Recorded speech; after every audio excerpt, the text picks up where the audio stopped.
북한의 움직임이 또 심상치가 않습니다. 본인들이 제시했던 연말 시한을 앞두고 크리스마스 선물 운운하면서 도발 가능성을 시사하고 있는데요. 신동기 기자 뉴스 추적하도록 하겠습니다. 신동기 기자. 자, 저 사진 보면요. 지난 5일날 CNN이 보도했던 위성사진이란 말이죠. 평안북도 동창리 위성 발사장인데 저기 컨테이너, 저 컨테이너 안에 있는 무엇과 이 중대한 시험과 이게 무슨 연관이 있을까요? 네, 일정 부분 그렇다고 볼 수 있을 것 같습니다.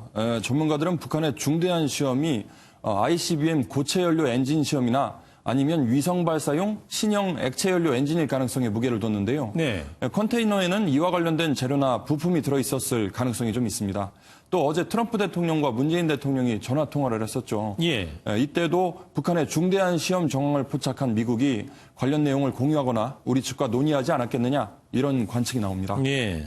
장소도 의미심장한데 북한이 말하는 서해 위성 발사장은 흔히 동창리 미사일 발사장이라고 하는 곳입니다. 그렇죠. 지난해 9월에 남북 정상회담 때 폐쇄하기로 합의했던 곳인데 그만큼 그간의 합의를 언제든지 깰 수 있다 이런 경고의 의미로도 볼 수 있겠습니다. 네.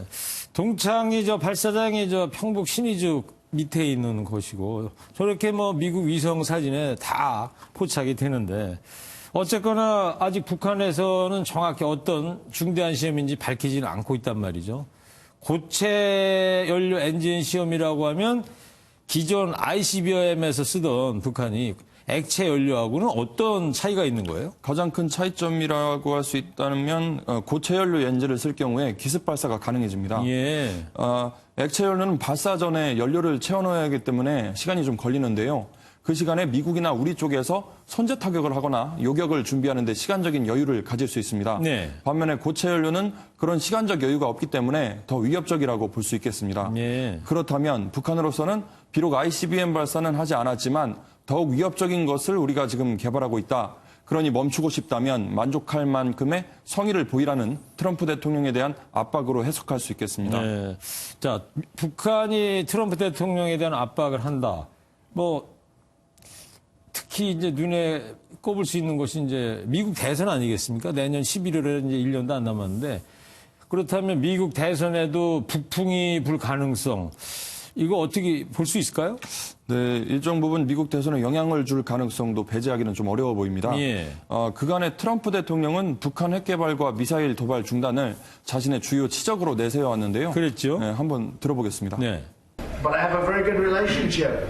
If you would have listened to President Obama, we'd be in a World War III right now. 이처럼 자신의 치적으로 자랑해왔던 부분이 깨진다면 일정 부분 정치적인 타격은 불가피해 보입니다. 네. 이 부분 관련해서는 전문가 의견 들어보겠습니다.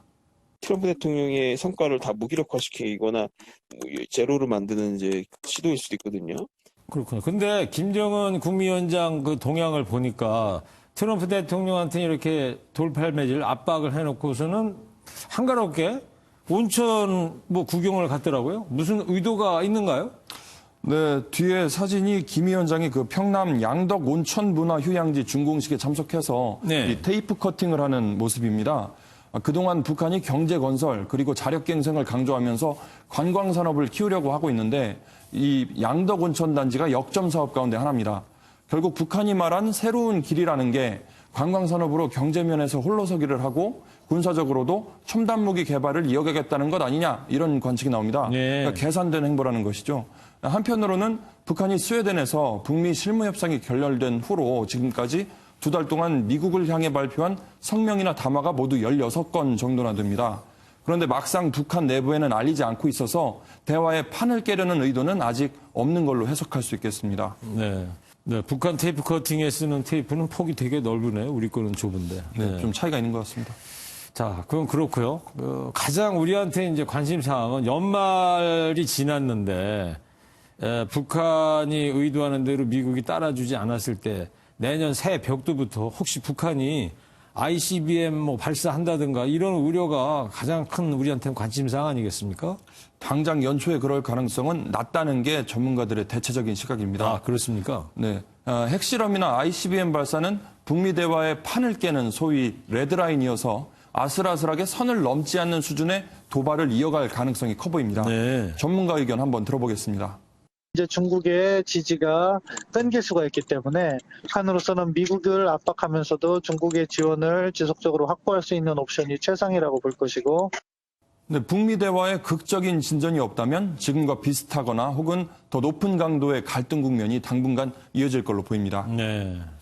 잘 들었습니다. 예. 한미 간에도 뭐 이런저런 얘기는 계속하고 있는 것 같은데 정말 이번 연말 한반도 전쟁 위기설 같은 거 없이 좀 잘 지나갔으면 좋겠습니다. 신동규 기자였습니다.